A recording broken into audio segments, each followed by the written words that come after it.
Hello friends, आपका स्वागत है हमारे यूट्यूब चैनल स्टडी 26 पर। और आज के वीडियो के माध्यम से हम लोग देखेंगे communication in professional life SEC 3, यानी कि BA BSc BCom कोई भी स्ट्रीम से आप हैं और थर्ड सेमेस्टर के छात्र हैं अगर तो, और बिहार के किसी भी यूनिवर्सिटी से आप अगर पढ़ रहे होंगे तो आपको जो पढ़ना है ना communication in professional life SEC 3 में, तो इसमें जो बेसिक रूप से आपको पढ़ना है बच्चों उसको समझिएगा। पहले इसमें पढ़ना क्या है, यूनिट 1 में आपको बताया गया है कि इसमें जो बिजनेस कम्युनिकेशन होता है इसके बारे में आपको पढ़ना है और उसी के बारे में समझना भी है। ठीक है, तो उसका इंट्रोडक्शन यानी कम्युनिकेशन होता क्या है उसके इंट्रोडक्शन वाले पार्ट को हम लोग आज देखेंगे। तो इसमें हम लोग पहले इंट्रोडक्शन देखेंगे, उसके बाद व्हाट इज़ बिजनेस कम्युनिकेशन यानी कि जो है व्यावसायिक संचार क्या है उसको देखेंगे। फिर हम लोग देखेंगे व्यावसायिक संचार की विशेषता को, फिर इसके महत्व को देखेंगे और इसके प्रकार को देखेंगे। इतना जो 5 टॉपिक आपको पढ़ना है, यानी व्यावसायिक संचार का पहले तो आपको इंट्रोडक्शन समझना है, फिर आपको संचार के इंट्रोडक्शन को भी समझा के चलेंगे। उसके बाद इसमें हम लोग क्या बात करेंगे, व्यावसायिक संचार की विशेषता, महत्व और प्रकार। ये टॉपिक पूरा कीजिएगा तो आपका जो फर्स्ट टॉपिक है यूनिट 1 का फर्स्ट सेगमेंट खत्म होगा। यूनिट 2 का यानी यूनिट 1 में 2 सेगमेंट में आपका पूरा सिलेबस बटा हुआ है। फर्स्ट सेगमेंट आज करेंगे, दूसरा सेगमेंट में उसमें आपको बताएंगे इसके लैंग्वेज के बारे में और इसकी अन्य चीज़ों को वहाँ पे हम लोग डिस्कस करेंगे। तो चलिए शुरू करते हैं अब। ठीक है, नए होंगे तो चैनल को जरूर सब्सक्राइब कर लीजिएगा, लाइक कर दीजिएगा वीडियो को और शेयर जरूर कीजिएगा अपने दोस्त यार में। ठीक है, तो पहली बात ये समझिए बच्चों, आपने पढ़ते आया हुआ है कि इंट्रोडक्शन पार्ट में जो आपको समझना है ना, तो आप देखिए व्यावसायिक संचार यानी बिजनेस कम्युनिकेशन, ये 2 वर्ड से बना हुआ है, एक है बिजनेस और दूसरा है कम्युनिकेशन।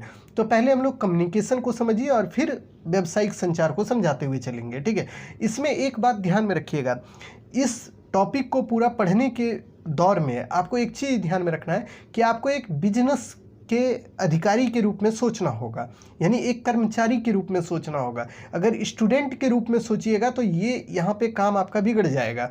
इसलिए बिगड़ जाएगा कि अगर आप कोई भी कंपनी में वर्कर हैं और उस व्यू से सोचिएगा, यानी उस कंपनी के बारे में सोचिएगा, तभी ये टॉपिक आपके लिए आनंददायक होगा और आपको पढ़ने में भी मज़ा आएगा। ठीक है, जैसे अभी धीरे धीरे क्लास आगे बढ़ेगा तो आपको इसका अनुभव भी होगा और आप समझ भी पाइएगा।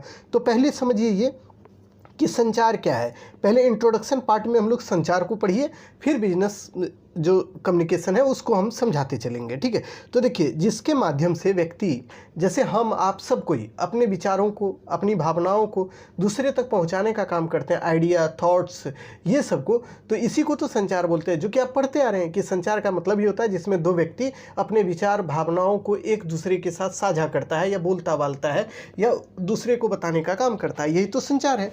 ये तो आपने पढ़ा है, तो वही चीज़ अभी आप यहाँ पे समझिए। उसके बाद देखिए यहाँ पे देखिए संचार के बारे में वही चीज़ लिखे है जिसमें विचारों, भावनाओं को बोलकर या लिखकर कोई भी व्यक्ति अभिव्यक्त यानी कि दूसरों को बताने का काम करता है, वही संचार है। ठीक है, संप्रेषण या संचार एक सामाजिक प्रक्रिया है, जो कि आप जानते हैं सोशल, ये एक प्रोसेस है। ठीक है, संप्रेषण या कम्युनिकेशन। ठीक है, समाज में रहने वाला व्यक्ति अपने विचारों तथा भावनाओं का आदान प्रदान विभिन्न तरीकों से करता है। जैसे कि आप जानते हैं वर्बल और नॉन वर्बल कम्युनिकेशन आपको बताए थे। वर्बल कम्युनिकेशन क्या होता है, जिसमें व्यक्ति अपने विचारों को बोलकर या लिखकर प्रकट करता है। वहीं नॉन वर्बल कम्युनिकेशन क्या है, जिसमें व्यक्ति अपने विचारों को ना तो बोलकर ना ही लिखकर बल्कि इशारों से भावों को अभिव्यक्त करता है, जैसे आँख मारकर या हाथ हिलाकर। ये सब जो तरीके से अपने व्यक्ति अपना विचार को अभिव्यक्त करता है, वही तो है नॉन वर्बल कम्युनिकेशन। यानी वर्बल और नॉन वर्बल कम्युनिकेशन आप जानते हैं।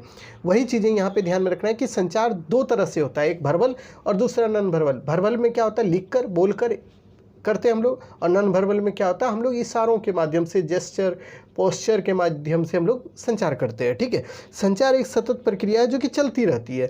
अब इसके प्रोसेस को देखिए, यानी संचार में कौन कौन सी चीज़ें इंपॉर्टेंट होती है जो कि आप जानते हैं, पढ़े हैं, लेकिन रिवीजन के तौर पर यहाँ पे ध्यान में रखना पड़ेगा, क्योंकि आपसे क्वेश्चन किसी भी तरीके से पूछ सकता है। ऐसा नहीं है कि जो पहले पूछा है वो नहीं पूछेगा, पूछ सकता है, चूँकि कम्युनिकेशन का पार्ट है बच्चों, यहाँ पर रिपीट होता रहेगा क्वेश्चन। ठीक है, यानी first semester, second semester, third semester सभी में चीज़ें रिपीट होंगी और उसको आप इग्नोर करके नहीं चल सकते कि हम इसको पढ़ लिए तो उसको छोड़ देंगे तो चलेगा, नहीं चलेगा।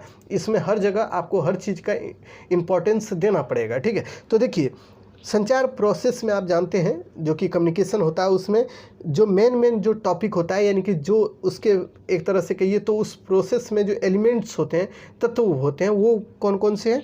तो पहले देखिए संप्रेषक होता है जिसको सेंडर बोलते हैं, जो मैसेज को सेंड करता है उसी को संप्रेषक बोलते हैं या संदेशवाहक बोलते हैं, ठीक है, इसको ध्यान में रखिएगा। उसके बाद देखिए मैसेज होता है। मैसेज में आप जानते हैं क्या होता है, तो मैसेज में कोई भी चीज़ आप किसी से पूछ रहे हैं या बोल रहे हैं तो वही चीज़ इसमें आता है, ठीक है।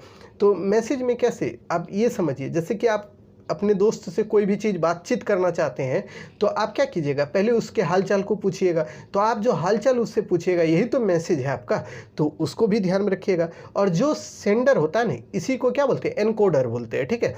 उसके बाद देखिए माध्यम होता है मीडियम। जैसे कि आप अपने दोस्त से बातचीत करना चाहते हैं तो किस माध्यम से बात करना चाहते हैं, व्हाट्सएप से, फेसबुक से, या फिर टेलीग्राम के माध्यम से, या इंस्टाग्राम के माध्यम से, या फिर फ़ोन कॉल के माध्यम से, या आमने सामने बैठकर। जो आमने सामने बातचीत करते हैं वह भी एक माध्यम है, ठीक है, वर्बल कम्युनिकेशन का।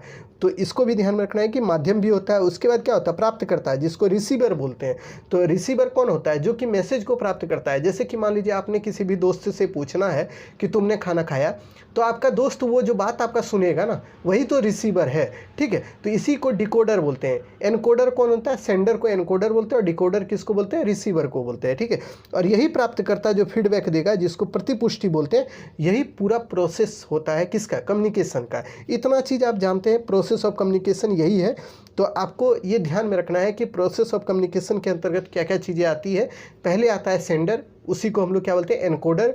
उसके बाद याद रखना है संदेश यानी मैसेज। उसके बाद मीडियम होता है। उसके बाद देखिए रिसीवर होता है। रिसीवर के बाद होता है प्रतिपुष्टि, जिसको बोलते हैं फीडबैक। ये चारों पांचों जो चीज़ें हैं, इसको ध्यान में एकदम रट के रखना है। चूँकि देखिए क्वेश्चन बाबू कोई भी ढंग से पूछ देगा, और जब पूछेगा हम जानते हैं ये बात कि आपको हर चीज़ पता है, बट आपका रिवीजन होना भी बहुत ज़रूरी है। क्योंकि समय के साथ चीज़ें भूलने की आदत हम इंसान की होती ही है, और उन चीज़ों के साथ ही तो अभी हम रिलेट कर पाएंगे। देखिए अभी अगर हम आपको संचार नहीं पढ़ाए होते तो अगला जो टॉपिक है वो नहीं समझा पाते, ठीक है। इसीलिए ये बेस का काम आपका कर दिए। अब देखिए मेन टॉपिक के साथ हम लोग शुरू हो जाते हैं अब। तो देखिए व्यावसायिक संचार, जिसको बिजनेस कम्युनिकेशन कहते हैं, अब ये क्या है। तो देखिए बच्चों, व्यवसाय का मतलब ही होता है, क्या जानते हैं, आर्थिक क्रियाकलापों से संबंधित जो चीज़ें होती हैं ना, उसको व्यवसाय बोलते हैं। जैसे कि मान लीजिए इंडस्ट्री आपने सुना होगा, जैसे कि लोहा का इंडस्ट्री होता है, कपड़ा का इंडस्ट्री होता है, जूते का होता है, चमड़ा का उद्योग होता है, फिर उसी तरह आपने सुना होगा जियो इंडस्ट्री है। तो ये सभी जो इंडस्ट्री है, इसमें काम करने वाले वर्कर होते हैं जो काम करते हैं, उसमें अधिकारी लोग भी होते हैं। अधिकारी का मतलब होता है मैनेजर वगैरह लोग रहता है, जो सीनियर अधिकारी होता है वो लोग भी होता है।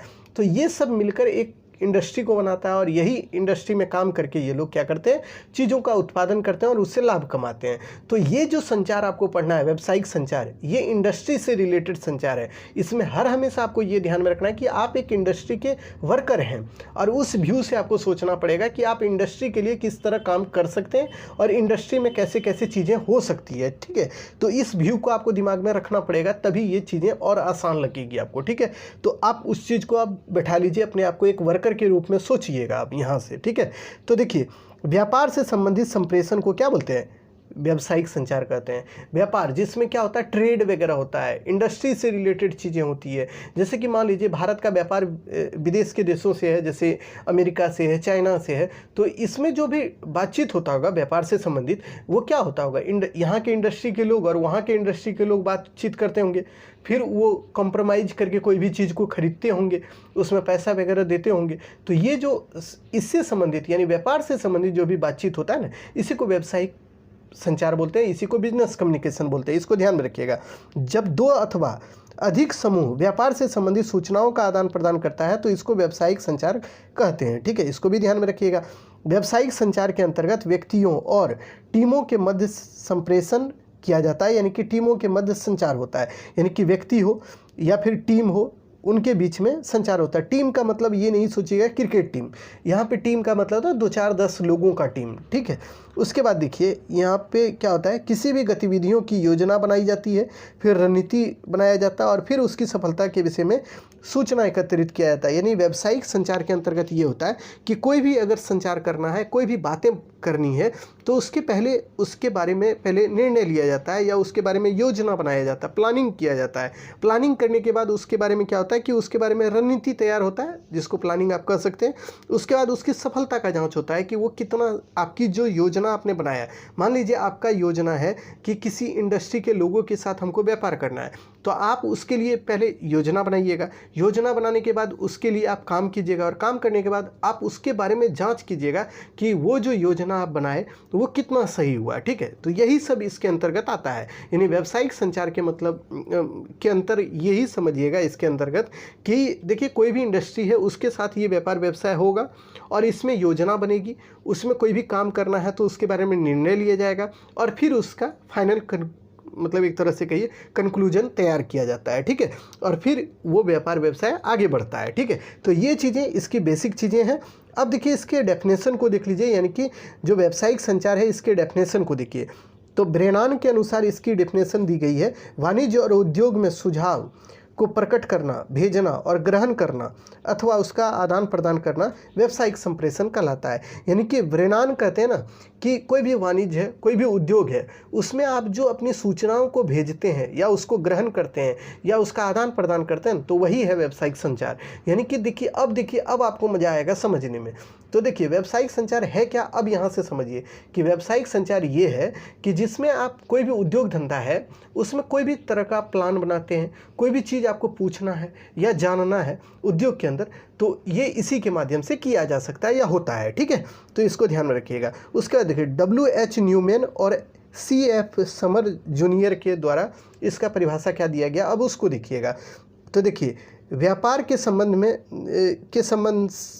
संबंधित समूह के मध्य सुझाव, समाचार और विचारों का आदान प्रदान व्यावसायिक संचार कहलाता है या संप्रेषण कहलाता है। ठीक है, तो यानी कि न्यूमैन कहते हैं कि आप व्यापार से संबंधित कोई भी अगर तरह की बातें करते हैं या कोई भी तरह की चीज़ों को आप सुझाव देते हैं या सोचते हैं, समझते हैं, तो वो इसी के अंतर्गत आता है। किसके अंतर्गत? व्यावसायिक संचार के अंतर्गत। ठीक है, तो इसको भी ध्यान में रखिएगा, एकदम छोड़ना नहीं है। ठीक है, अब आ जाइए अगले टॉपिक को देखिए।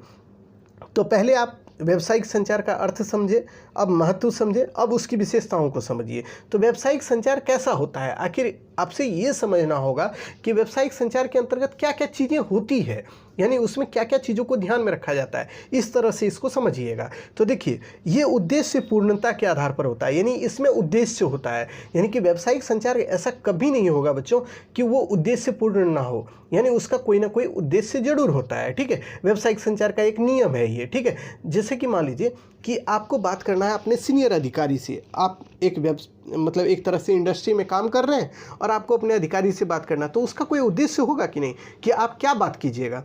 कुछ से कुछ तो नहीं कर सकते, क्योंकि आपके वो सीनियर अधिकारी हैं। सीनियर अधिकारी के सामने ऐसे भी मुंह नहीं खुलता है लोगों का, तो आप कैसे कुछ से कुछ बात कर लीजिएगा, यानी ज़रूरत की चीज़ें ही बात कीजिएगा ना बच्चों। तो वही होता है कि व्यावसायिक संचार जो होता है वो उद्देश्यपूर्ण होता है, उसमें कोई ना कोई उद्देश्य होता है। ठीक है, तो इसको ध्यान में रखिएगा। व्यावसायिक संप्रेषण का एक निश्चित उद्देश्य होता है। जब संदेश भेजा जाता है तो इन्हीं उद्देश्यों को ध्यान में रखा जाता है। यानी कि जब भी संचार किया जाता है व्यावसायिक संचार, तो इसमें उद्देश्य को ध्यान में रखा जाता है कि कौन उद्देश्य से हम बात कर रहे हैं। जैसे कि कोई भी सीनियर अधिकारी आपके होंगे, आप मान लीजिए कोई कंपनी में काम कर रहे हैं और आप बात करना चाहेंगे, तो क्या बात कीजिएगा, कुछ से कुछ नहीं कर सकते क्योंकि वो तो आपके सीनियर अधिकारी हैं। तो आप बात करिएगा तो आपका काम से रिलेटेड कोई काम होगा तब तो बात कीजिएगा, या हो सकता है कि आपको कोई भी तरह की दिक्कत है तो उसको आप साझा कीजिएगा उनसे। तो यही होता है कि उद्देश्यपूर्ण होता है ये। ठीक है, दूसरा स्पष्ट होता है, यानी कि ये एकदम क्लियर होता है। व्यावसायिक संचार जो होता है ना एकदम क्लियर, इसमें कोई ओल झोल नहीं होगा कि कोई गलती हो जाए, वैसी कोई बात नहीं है। जो भी होगा एकदम क्लियर होगा, क्रिस्टल क्लियर होगा, ताकि लोगों को समझ में आए कि हमारे व्यवसाय का मोटिव क्या है और हम कहाँ तक उसको अचीव करना चाहते हैं। ठीक है, तो इसको भी ध्यान में रखिएगा। व्यावसायिक संचार की भाषा और उसका उद्देश्य जो होता है वो बहुत क्लियर होता है, एकदम स्पष्ट होता है। ठीक है, उसके बाद देखिए संक्षिप्तता, यानी कि छोटा, यानी कि जो व्यावसायिक संचार होता है ना वो संक्षिप्त होता है, यानी छोटा होता है। ये केवल उन्हीं मुख्य बिंदुओं का उसमें ध्यान दिया जाता है जो ज़रूरत का है। यानी ऐसा नहीं है कि व्यावसायिक संचार में ऐसा बातों का यूज किया जाए जिसका कोई मतलब नहीं है, ऐसी कोई भी चीज़ों का यूज इसमें नहीं होता है। इसमें उन्हीं चीज़ों का यूज होता है जो बहुत इंपॉर्टेंट है, जिसका महत्व है और जिसके बारे में आप बातचीत करना चाहते हैं। ठीक है, उसके बाद देखिए व्यावसायिक संप्रेषण जो होता है वो व्यवहारिक होता है, यानी कि ये एकदम व्यवहार परक होता है। ऐसा नहीं है कि एकदम चले जा रहा है, ऐसा नहीं है। और ये फॉर्मल भी होता है, इस बात को भी ध्यान में रखिएगा, ठीक है।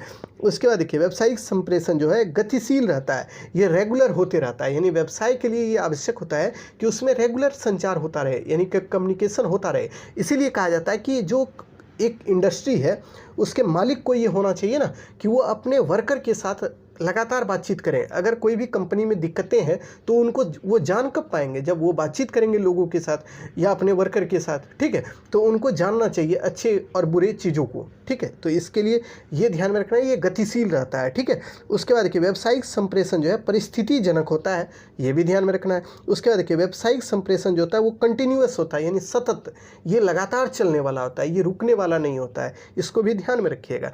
तो ये चीज़ें हैं व्यावसायिक संचार को लेकर, इसकी विशेषताओं को लेकर, और भी है कुछ बातें, उसको भी देखिए। इसमें व्यापकता होता है, जैसे व्यावसायिक संप्रेषण किसी संगठन की जीवन रेखा होती है तथा इसकी व्यापकता सभी क्षेत्रों में जैसे क्रय विक्रय उत्पादन विपणन आदि में फैली होती है। यानी कि व्यावसायिक संप्रेषण जो है ना ये व्यापक होता है। व्यापक का मतलब ये होता है ना बच्चों कि ये हर एक क्षेत्र में, जैसे कि आपको कोई भी चीज़ खरीदना है तो उससे भी रिलेटेड होगा, उसके बाद उसमें भी आपको संचार करना होगा। उसके बाद देखिए कोई भी चीज़ आपको बेचना है उसमें भी संचार करना होगा। देखिए संप्रेषण को सबसे पहले ध्यान में रखिएगा। संचार का मतलब आप जानते हैं बातचीत, जो कि आपको पढ़ाते पढ़ाते आ गए हैं यहाँ तक, यानी 3rd सेमेस्टर तक।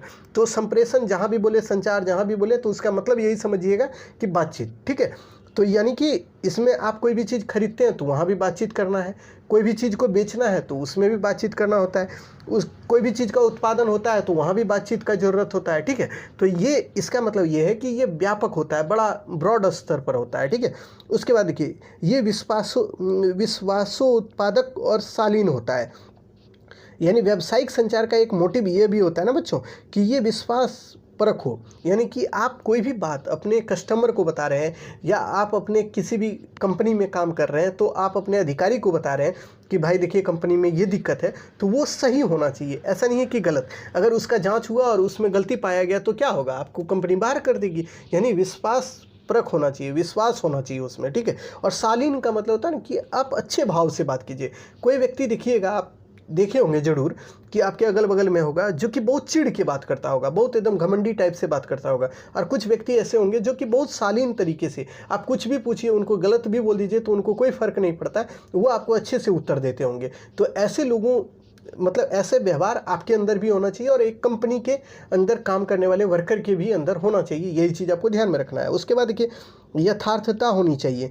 व्यावसायिक संप्रेषण में केवल यथार्थ मुद्दे और आंकड़ों का होना आवश्यक है, उसमें उपदेश और व्यक्तिगत विचारों का कोई स्थान नहीं होता है। यानी कि देखिए जो व्यावसायिक संचार होता है या बिजनेस कम्युनिकेशन होता है ना, वो यथार्थ होना चाहिए। यथार्थ का मतलब होता है ना जो ज़रूरत का चीज़ है, जो सही है वही उसमें होना चाहिए। उसमें ये नहीं है कि जो मन सो, आपको अगर मन है उपदेश देने का तो वह भी उसमें लिख दीजिए तो नहीं चलेगा, ठीक है। तो इसमें एकदम ऑथेंटिक चीज़ें होनी चाहिए, जो ज़रूरत की चीज़ें हैं उन्हीं चीज़ों का इसमें जिक्र होना चाहिए, ठीक है। तो ये सभी इसकी विशेषताएं हैं, इसको ध्यान में रखना है कि एक व्यावसायिक कम्युनिकेशन में या बिजनेस कम्युनिकेशन में कौन कौन सी चीज़ें होती है या होनी चाहिए, इनको ध्यान में रखिएगा, ठीक है। अब इसके महत्व को देख लीजिए कि व्यावसायिक संचार का क्या क्या महत्व है, उसको आप समझिए। तो देखिए व्यावसायिक प्रतिष्ठान को सुचारू रूप से कार्य करने में व्यावसायिक संप्रेषण का बहुत महत्वपूर्ण स्थान होता है। ये बात आप जान गए कि मान लीजिए कोई कंपनी है, उसमें कोई भी चीज़ को सुचारू रूप से चलाना है तो ज़रूरी है कि उसमें बातचीत होना चाहिए। आप देखते होंगे कंपनी का मीटिंग होता है जिसको ग्रुप डिस्कशन बोलते हैं, वो भी पढ़ाएंगे, आपके सिलेबस में है। उसके बाद नेटिक्वेट आपको पढ़ाएंगे, तो सब चीज़ पढ़ाएंगे जो आपके सिलेबस के अकॉर्डिंग है, ठीक है।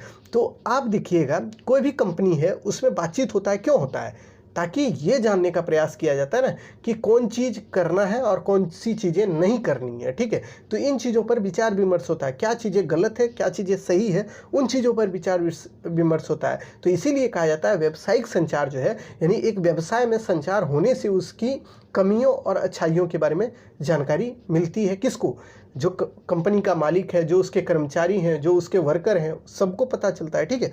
तो इसको भी ध्यान में रखिएगा। व्यावसायिक संप्रेषण सूचना के प्रवाह में सहायक होता है, यानी व्यवसाय में अगर संप्रेषण हो रहा है या संचार हो रहा है तो वो क्या करेगा, सूचनाओं का, इन्फॉर्मेशन का ट्रांसफ़र करेगा, यानी इन्फॉर्मेशन को ट्रांसफर करने में ये मददगार होता है, ठीक है। तो इसको भी ध्यान में रखिएगा। व्यावसायिक संप्रेषण संगठन के सुचारू रूप से कार्य करने में भी सहायक होता है। यानी कि व्यावसायिक संप्रेषण जो है ना, कोई भी संगठन है उसमें सुचारू रूप से अच्छे ढंग से काम करने में भी वो मदद करता है, ठीक है। तो इसको भी ध्यान में रखिएगा। इसकी सहायता से संगठन में उपयुक्त नियोजन यानी प्लानिंग किया जा सकता है। यानी देखिएगा, कोई भी व्यवसाय है, इंडस्ट्री है, उसमें काम करने वाले जो अधिकारी होते हैं या कर्मचारी होते हैं, उनके साथ उनके जो मैनेजर होते हैं ना, वो बातचीत करते हैं। क्यों करते हैं जानते हैं? वो कोई भी उस कंपनी के बारे में जो भी प्लान बनाना है, कोई भी योजना बनाना है, तो उसके बारे में डिस्कस करते हैं, ताकि उनको पता होता है ना कि जो काम कर रहा है वर्कर, उसको भी जानकारी है, हमको भी जानकारी है। दोनों का जब विचार मिलेगा तभी तो कोई काम अच्छे से हो पाएगा।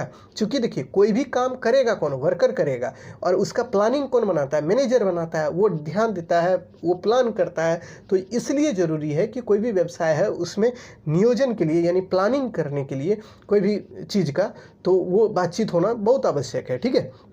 उसके बाद देखिए, ये निर्णय लेने में भी सहायक होता है। यानी कि जो ये व्यावसायिक कम्युनिकेशन है, ये कोई भी चीज़ का निर्णय लेने में सहायक होता है। जैसे मान लीजिए कोई भी तरह की दिक्कतें हैं कंपनी के अंदर, तो अब उस कंपनी के अंदर दिक्कत है, तो इसके बारे में निर्णय लेना है, तो कंपनी का मैनेजर अकेले नहीं लेगा। तब वो क्या करेगा? वर्कर्स सबकी बैठक बुलाएगा और उसमें वो निर्णय करेगा कि क्या करना चाहिए। तब अगर सभी वर्कर बोलेंगे कि नहीं यही काम करना चाहिए, तब वो निर्णय लेगा। तो यानी कि देखिए, कम्युनिकेशन का कितना बड़ा रोल है। एक कंपनी को चलाने में बहुत बड़ा रोल होता है कोई भी तरह का कम्युनिकेशन का, ठीक है। तो इसको भी ध्यान में रखिएगा।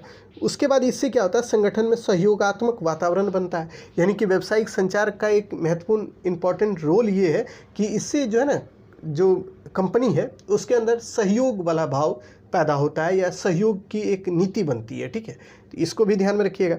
इससे प्रभावी नेतृत्व का निर्माण होता है। यानी कि व्यावसायिक संप्रेषण से प्रभावी यानी इफेक्टिव जो नेतृत्व है उसका निर्माण होता है, ठीक है। तो ये चीज़ें आपको ध्यान में रखना है, इसके महत्व को। तो आप देखिए, यहाँ तक अभी आप समझ गए होंगे कि संचार का इंट्रोडक्शन वाला पार्ट हम कराए आपको, फिर आपको बताया कि व्यावसायिक संचार क्या है, उसके बाद इसकी विशेषता बताए, इसका महत्व बताए। अब इसके प्रकार को देख लीजिए। चूँकि देखिए बच्चों, एक बात आप ध्यान में रखिए कि टॉपिक वाइज आपको कंप्लीट करना होगा और जल्दी से करना होगा, क्योंकि आपका एग्जाम अब बहुत नज़दीक है, यानी बहुत देर नहीं लगेगा आपके एग्जाम में। इसीलिए आप कोशिश कीजिएगा अपने दोस्त यार में शेयर कीजिएगा। देखिए, आप वीडियो को अगर शेयर नहीं कीजिएगा तो हम ही कितना काम कर पाएंगे अकेले, बोलिए। तो आपको भी थोड़ा बहुत सहयोग तो करना पड़ेगा ना। अपने दोस्त यार में शेयर कर दीजिए, और उनको जब मन होगा वो तो देख भी करेंगे। आपको भी पता है कि सब कोई तो एक समय पे देखेंगे नहीं, जब उनको फुर्सत होगा तब वो देख लेंगे। तो लेकिन शेयर का काम आप जरूर कीजिएगा, ताकि हमको भी ये चीज़ पता लगे कि आप हमारे से कितना मतलब जुड़े हुए हैं और हमारे साथ कितने खड़े हैं, ठीक है। क्योंकि हम तो आपके साथ हैं ही, आपको भी हमारे साथ रहना पड़ेगा ना इस काम के लिए, ठीक है। तो अब देखिए बच्चों, इसके प्रकार को देख लेते हैं, ठीक है। तो देखिए, बेसिक रूप से व्यावसायिक संचार के दो ही प्रकार हैं। एक आंतरिक होता है जिसको इंटरनल कम्युनिकेशन बोलते हैं, और एक्सटर्नल कम्युनिकेशन बोलते हैं दूसरे को, जिसको बाह्य संचार बोलते हैं, ठीक है। तो मतलब दो ही हैं इसके पार्ट। बट आंतरिक संचार जो है ना बच्चों, ये 3-4 तरह का है, और ये 3-4 तरह का है तो इसको बताना भी जरूरी होता है, क्योंकि ऑब्जेक्टिव जब बनेगा ना तो यहीं से बनेगा, और तब आप फंस जाइएगा। तब आप बोलिएगा कि सर पढ़ाए नहीं, और अगर हम सच में नहीं पढ़ाएंगे तो हमारी भी गलती है, क्योंकि हमने नहीं पढ़ाया। तो अगर आ गया ऐसा सवाल तो ये तो दिक्कत वाली बात हो जाएगी ना। तो इसलिए हम लोग क्या करेंगे, इसमें जो आंतरिक संचार है इसके जितने भी पार्ट हैं उसको भी हम लोग कवर करेंगे, और बाह्य संचार को भी देख लेंगे, ठीक है। तो इसको थोड़ा सा एकदम माइंड को रिलैक्स करके समझने का प्रयास कीजिएगा, ठीक है। हम उसको समझा भी देंगे, ठीक। अब देखिए, आंतरिक संचार का मतलब क्या होता है? जैसे कि मान लीजिए बाबू, आप घर में रहते हैं, घर के लोग से आप जब बात करते हैं तो इसको क्या बोलेंगे? इंटरनल कम्युनिकेशन, यानी आंतरिक संचार। यानी आप अपने घर के लोगों से बात कर रहे हैं तो ये आंतरिक संचार हुआ। लेकिन वही आप स्कूल के लोग या आप अपने अड़ोस पड़ोस के लोगों से बात करते हैं, यानी अगल बगल वाले लोग से, या अपने दोस्त यार से बात करते हैं, तो इसको बोलेंगे बाह्य संचार, ठीक है। तो इसको इसी ढंग से सोचिए कि एक कंपनी में जो कर्मचारी है वो अपने कर्मचारियों से, यानी कि एक ही कंपनी के लोगों से बात जब करेगा तो उसको बोलेंगे इंटरनल कम्युनिकेशन। यानी एक कंपनी का व्यक्ति अपने ही कंपनी के लोगों से बात करता है तो उसको बोलेंगे क्या? Internal communication. इसको बोलते हैं आंतरिक संचार। और दूसरा ये समझिए कि एक कंपनी का व्यक्ति जो कि अपनी कंपनी के लोगों से बात तो करता ही है, लेकिन बाहरी लोगों से भी बातचीत करता है, यानी कि दूसरे कंपनी के लोग से भी बातचीत करता है, तो उसको बोलेंगे बाह्य संचार। यानी आप समझे कि एक वो व्यक्ति है जो अपने घर के लोग से बात करता है तो उसको बोलेंगे आंतरिक संचार, और वो घर के बाहर के लोग से बात करता है तो उसको बोलेंगे बाहरी संचार। ठीक है, तो यही है बेसिक फंडा, यही है। इसको अगर समझ गए तो बात खत्म हो गया आपका, ये संचार वाला टॉपिक आपका खत्म हो गया। अब इसको खाली, अब देखिए थ्योरेटिकल चीज़ है तो कुछ थ्योरी वाली बात को आपको समझना भी पड़ेगा। तो देखिए आंतरिक संचार, आंतरिक संप्रेषण किसी संगठन के अंदर सभी कर्मचारियों अथवा व्यापारिक प्रतिष्ठानों के सभी कर्मचारियों के मध्य सूचना का संचारण की प्रक्रिया है। यानी आंतरिक संचार वो संचार है जो एक संगठन या एक इंडस्ट्री या एक कंपनी के अंदर के लोग जो आपस में बातचीत करते हैं ना, इसी को बोलते हैं आंतरिक संचार। ठीक है, यह संचार ऊपर से नीचे और नीचे से ऊपर की ओर होता है। यानी कि ये संचार कैसे होता है, ऊपर से नीचे। आपको समझाएंगे कि ऊपर से नीचे क्या होगा और नीचे से ऊपर क्या होगा, यही चीज़ आपको समझना है, टेक्निकल वर्ड है। ठीक है, और उसके बाद देखिए आंतरिक संचार जो है ना निम्नलिखित रूप से संचालित होता है, यानी इसके भी कुछ प्रकार हैं, तो उसको देख लीजिए आंतरिक संचार का। तो देखिए नीचे से नीचे की ओर प्रवाह, इसमें क्या होता है ना, एक बड़ा अधिकारी है जो अपने नीचे के अधिकारियों से बातचीत करेगा। यानी कि आप मान लीजिए एक कंपनी के मैनेजर हैं, आप अपने से छोटे जो अधिकारी होंगे, जो वर्कर होंगे या जो भी काम सुपरवाइजर होगा, उस सबसे जो बातचीत करिएगा ना, इसी को बोलते हैं क्या जानते हैं, नीचे से नीचे की ओर प्रवाह, यानी ऊपर से नीचे। यानी कि आप कहें तो उच्च अधिकारी द्वारा संगठन के निम्न अधिकारियों को जो संदेश भेजा जाता है या जो बातचीत उससे किया जाता है ना, इसी को बोलते हैं नीचे से ऊपर की ओर संचार। ठीक है, तो इसको देखिए समझने का एक डायग्राम हम बनाया है।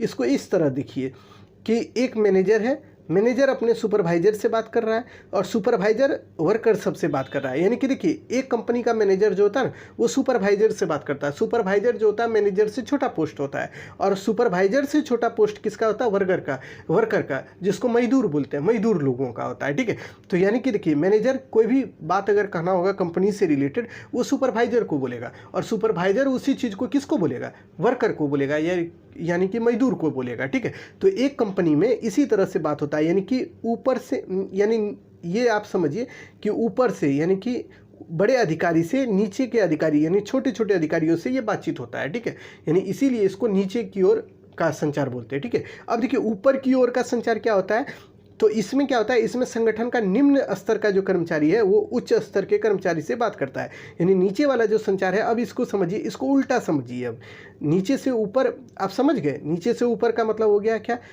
देखिए एक होता है नीचे की ओर संचार। नीचे की ओर संचार में आपको ये ध्यान में रखना है कि छोटे छोटे जो अधिकारी है उससे बात करना है। ठीक है, यानी कि उसमें क्या होगा, मैनेजर बात करेगा किससे, सुपरवाइजर से, और सुपरवाइजर वर्कर से। और एक होता है ऊपर की ओर संचार। ऊपर की ओर संचार में क्या होता है, इसको इस तरह ढंग से याद रखिएगा कि इसमें वर्कर होगा, वर्कर को कोई दिक्कत है तो वो सुपरवाइजर को बताएगा, और वही सुपरवाइजर बताएगा कि वर्कर को क्या दिक्कत है। ठीक है, तब ये मैनेजर को पता चलेगा। तो ये जो संचार होता है ना, इसी को बोलते हैं ऊपर की ओर संचार। ठीक है, यानी ऊपर का मतलब बड़ा अधिकारी और नीचे की ओर छोटा अधिकारी। तो उल्टा कर दीजिए ना, बस समझ में आ जाएगा, और यही डायग्राम बना दीजिएगा इस तरह से। ठीक है, तो ये अच्छा लगेगा और आपको अच्छा नंबर भी मिलेगा इससे। ठीक है, अब देखिए एक होता है संचार क्षैतिज संचार। क्षैतिज का मतलब होता है, जैसे कि क्षैतिज का मतलब क्या होता है जानते हैं, क्षेत्र। तो क्षेत्र इस तरह समझिए, ये मान लीजिए एक प्लॉट है, इस पर सब कोई आदमी हम लोग खड़े हैं, हम आप सब कोई, तो जो एक समान लोग होगा वही तो खड़ा होगा इस पे। तो ये जो सभी लोग जो आपस में जितने भी लोग हैं, अपने ही स्तर के लोग जो बातचीत करते हैं ना, इसी को बोलते हैं क्षैतिज संचार। ये नहीं समझे होंगे तो इस तरह समझिए कि मान लीजिए कि आप स्टूडेंट हैं, आप अपने स्टूडेंट से, अपना जो दोस्त यार का सर्कल है उससे जो बातचीत करते हैं ना, यही है क्षैतिज संचार। ठीक है, ये जो संचार होता है ना बच्चों, ये संगठन के समान स्तर के कर्मचारियों के मध्य होता है, यानी कि एक ही स्तर के जो लोग होंगे उन्हीं के बीच होता है। जैसे कि देखिए परचेज मैनेजर है, वो बात करेगा किससे, प्रोडक्शन मैनेजर से। फिर देखिए क्वालिटी कंट्रोल मैनेजर से कौन बात करेगा, प्रोडक्शन मैनेजर बात करेगा, या फिर सेल्स मैनेजर से बात करेगा। ये चारों जो है आपस में अगर मान लीजिए किसी से बातचीत करते हैं ना, तो इसी को बोलते हैं क्या, क्षैतिज संचार। यानी कि एक ही सब मैनेजर है लेकिन सबका विभाग अलग अलग है, यही तो है। आप खुद ही देखिए, प्रोडक्शन मैनेजर है, क्वालिटी कंट्रोल मैनेजर है, उसके बाद देखिए परचेज मैनेजर है, तो सबका तो अलग अलग खाली विभाग है और सब तो मैनेजर ही है। तो यानी कि सब मैनेजर एक दूसरे से जो बातचीत करेगा, यानी कि सब मैनेजर का एक ही पद होगा, तब तो वो एक दूसरे से बातचीत जो करेगा उसी को बोलते हैं क्षैतिज प्रवाह, यानी उसी को बोलते हैं क्षैतिज संचार। ठीक है, इसमें क्या होता है, जैसे कि आप स्टूडेंट हैं तो आप अपने दोस्त यार से जितना भी बात कीजिएगा अपने लेवल के बच्चे से, तो ये हो गया आपका क्षैतिज संचार कहलाता है। ठीक है, अब देखिए अगला जो संचार है उसको भी देख लीजिए। अगला है विकर्णीय प्रवाह। विकर्णीय प्रवाह, इसको ध्यान में रखिएगा। ये जो होता है ना बच्चों, इसमें क्या होता है कि आप मान लीजिए आप एक कंपनी है ए, ठीक है, और एक कंपनी बी है, ठीक है, और आप ए जो कंपनी है ना, इस कंपनी के आप मान लीजिए मैनेजर हैं, ठीक है, आप मैनेजर हैं, और बी कंपनी का कोई वर्कर है यानी कि कोई मजदूर है, उससे अगर आपको बात करना है तो आप जो बातचीत कीजिएगा बी कंपनी के वर्कर से, तो उसी को बोलते हैं विकर्णीय प्रवाह। यानी कि देखिए इसको आप समझिए, ये जो एक ऐसा मतलब संचार का पार्ट है जिसमें एक कंपनी का व्यक्ति यानी एक कंपनी का मैनेजर दूसरे कंपनी के वर्कर के साथ बातचीत करता है या उसके अधिकारी से बातचीत करता है। ठीक है, या किसी संगठन के किसी विभाग के मैनेजर द्वारा दूसरे विभाग के कर्मचारी के मध्य सूचना का आदान प्रदान होता है। यानी कि मान लीजिए आपका कंपनी का नाम है ए है, ठीक है, और आपके दोस्त का कंपनी का नाम है बी, तो आप अपने दोस्त से जब बात कीजिएगा तो यही होगा क्या, विकर्णीय प्रवाह। यानी उसका कंपनी अलग है, आपका कंपनी अलग है, और दोनों कंपनी का अलग अलग आदमी जब एक दूसरे से बात करेगा, इसी को बोलते हैं विकर्णीय प्रवाह। ठीक है, तो इसको ध्यान में रखिएगा। अब देखिए बाह्य संचार क्या है, तो जब किसी कंपनी के कर्मचारी कंपनी के काम के लिए अन्य कंपनी के एजेंसी से बातचीत करते हैं तो इसको बाह्य संचार बोलते हैं। यानी कि देखिए इसको समझा देते हैं सीधा। मान लीजिए आपका कंपनी है ए और आपको किसी और कंपनी के लोग से बात करना है, दूसरे कंपनी के, मान लीजिए कि आपका कंपनी का नाम है पार्ले जी और आपको बात करना है ब्रिटानिया वाले कंपनी के लोगों से। ठीक है, तो आप जब बात कीजिएगा ब्रिटानिया वाले कंपनी के लोगों से ना, तो इसी को बोलेंगे बाह्य संचार। यानी कि ब्रिटानिया तो आपकी कंपनी नहीं है, ब्रिटानिया किसी और की कंपनी है और आपकी कंपनी है पार्ले जी। तो जब आप दूसरे कंपनी के लोगों से बात कीजिएगा तभी तो इसी को बोला जाता है एक्सटर्नल ये कम्युनिकेशन यानी बाह्य संचार। ठीक है, तो इसको ध्यान में रखिएगा। ये पूरा टॉपिक खत्म हो गया, फर्स्ट इंट्रोडक्शन का पार्ट था, इसको हमने कंप्लीट कराया है। कोशिश किया है कि आपको जितना भी जेन्युइन रूप से समझाया जा सके उस तरह हम समझा दिए। ठीक है, आप अब अपनी प्रतिक्रिया जरूर दीजिएगा कि आपको अच्छा लगा या बुरा लगा, क्योंकि देखिए आपकी प्रतिक्रिया हमको ये चीज़ बताती है ना, ये चीज़ हमको बताता है कि आप कितना समझ पा रहे हैं। अगर आपको कोई तरह का दिक्कत होता है समझने में तो हम कोशिश करेंगे ना और भी अच्छे से इसको समझा दें। ठीक है, जब मैराथन कराएंगे तो वहाँ पे चीज़ों को और अच्छे से समझाएंगे, लेकिन आप अपनी प्रतिक्रिया दीजिएगा तब तो बाबू। ऐसे देखिए हम कोशिश करेंगे और आप नहीं कीजिएगा तब तो दिक्कत है ना। इसीलिए आप भी कोशिश कीजिए और हम भी कोशिश कर रहे हैं, तो दोनों जब मिलकर कोशिश करेंगे तो एक अच्छा चीज़ होगा और अच्छा रिजल्ट भी आएगा उसका। ठीक है, तो आज के लिए इतना ही। अगर दोस्त यार में शेयर नहीं किए हैं तो कर दीजिएगा, बाकी विदा लेते हैं। और इसका PDF चाहिए तो टेलीग्राम पे हम डाल देंगे, थोड़ा सा वेट करिए, एक यूनिट खत्म होगा तो उसका पूरा कंप्लीट कर देंगे। ठीक है, अगला वीडियो में हम कंप्लीट भी कर देंगे इसके यूनिट को, फर्स्ट को, और उसके साथ ही PDF को डाल देंगे। अब ज़्यादा लेट नहीं करेंगे क्योंकि हम भी अब स्पीड काम करना चाह रहे हैं कि आपका जल्द से जल्द कंप्लीट करा दें टॉपिक को। ठीक है, तो चलिए आज के लिए इतना ही, विदा लेते हैं।